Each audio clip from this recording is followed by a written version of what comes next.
our honorable guest, Syed Mohammad Sabarjali, partner AS Service and Company. Ladies and gentlemen, please welcome Syed Mohammad Sabarjali. Mr. Satyagrati में हर साल यहाँ ICMM में free करता और ये बहुत पुराना सिलसिला है. I am very thankful to ICMM for inviting me for this presentation. I believe Mr. Sabar will cover the economic side. And I would like to stress on the indirect access side and very briefly on the direct access side. The presentation is actually divided into two parts. One is the indirect access, the other is direct access, and some general comments on the budget. Next. I will be talking about the revenue targets, industrialization, the custom duty, the WTO issue, ban transit trade, under-invoicing, smuggling, custom administration. And objective, my objective is not to go into the nitty-gritties, but to give you a picture of the Pakistan's problems and what we have tackled in the budget, what we have not tackled in the budget, and what we should be doing for to deal with the primary issues of Pakistan's basic economic problems, and whether or not this budget has taken care of that or not. And I will try to be as candid on this and or not, as far as I think is possible for me. My first slide is very clear, and that gives you the message for the upcoming, what I am going to say. It's next. It's next. It's the message that how long we will tell lies. The question is, हम लोग मुस्तकिल अपने आप से झूठ बोलते जा रहे हैं. And I think we should not tell lies with ourselves.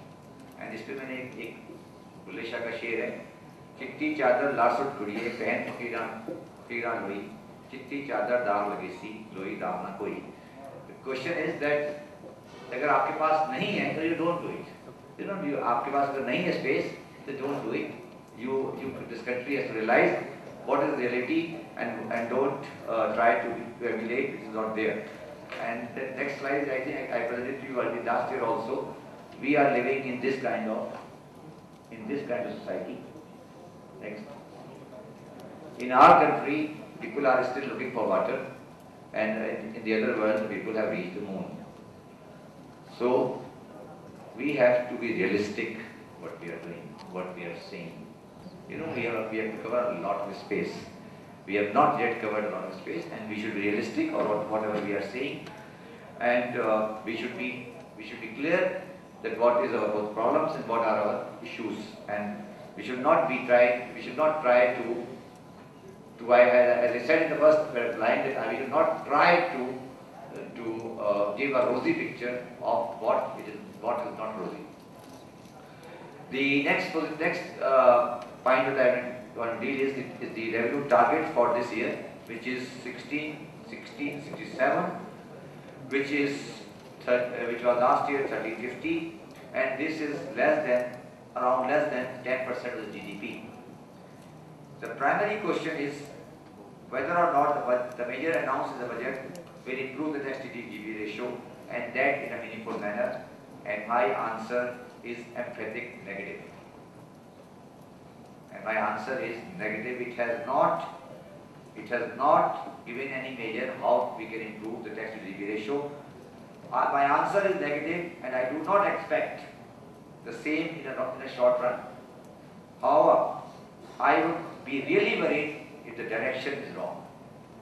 The problem is that we will not be able to achieve more than 10% in the short run. But the question is our direction wrong or right? And if direction is wrong, then will we reach anywhere or not? That's the question. If you go, and I will very quickly skip through this slide. If next slide, the budget was last year was 1380, and I think we will be achieving 1350. So we will have an increase of 287. The 287 is very simple. Out of 287, 10% inflation, 4% GDP growth, so around 200 billion will be coming from there. and the remaining 80 billion is the additional revenue we are looking for from the tax measures. And as I said in the third paragraph, you can read, this is not a rocket science. It is simple arithmetic. It has to be noted that these are obsolete and traditional methods of balancing the revenue collection, which are not expected to provide vibrancy, efficiency, elasticity, urgency required for our tax collection system. जो कुछ भी measures आपके सामने हैं, ये बड़े obsolete से major हैं, इसमें कोई इनोवेशन नहीं है. ये पहले भी 1% आप बढ़ा दें, withholding tax 2% आप video tax बढ़ा दें. These are very obsolete methods, or these are not expected to provide vibrancy, efficiency or elasticity to the tax collection system. इसमें कोई आपको कोई बहुत ज़्यादा तब्दीली आने वाली नहीं. And another very important thing that I want to say, I have never said in the past in public, but now I am saying this, that another very important aspect regarding tax collection is the recovery made through twisting the arms of the genuine taxpayers. I think Mr. Barakdev may not like it, but it is fact that around 70 to 80 billion rupees of the total collection which will be done this year, it will be done by twisting the arms of the genuine taxpayer. And this is actually, and these are the demands which will be collected, then people will go in appeals, they will pay, and then it will be ultimately refundable. So whatever we have paid, what we have collected of 1380, see I will collect 1350. Out of 1350, 50 billion, around 50 billion will be amount which is actually refundable. So our collection is not 1330, the real collection will be something like 1280 to 1290. This is our real collection for 2009 and 2010.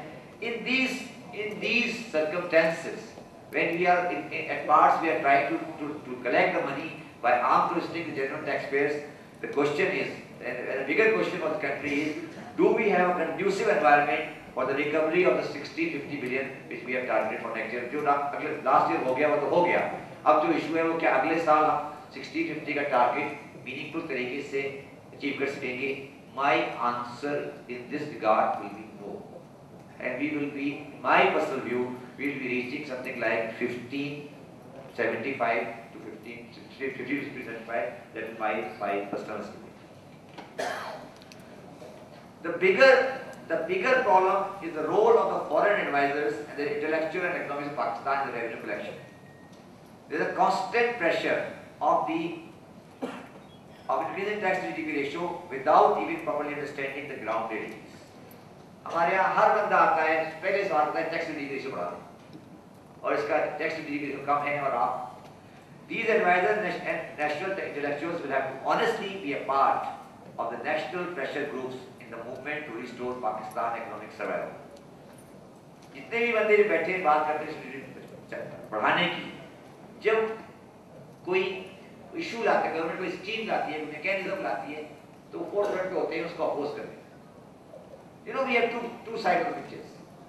जब हम कहते हैं कि tax revenue बढ़ाएं, society को तब्दील करें, उसमें कोई टैक्स कल्चर लेकर आए, तो जब हम फ्रीडम करने में हम बहुत आगे हैं, बट जब हम इम्प्लीमेंटेशन टाइम पे आते हैं तो हमारा जो इंटेलेक्चुअल इकोनॉमिस्ट है, जो हमारा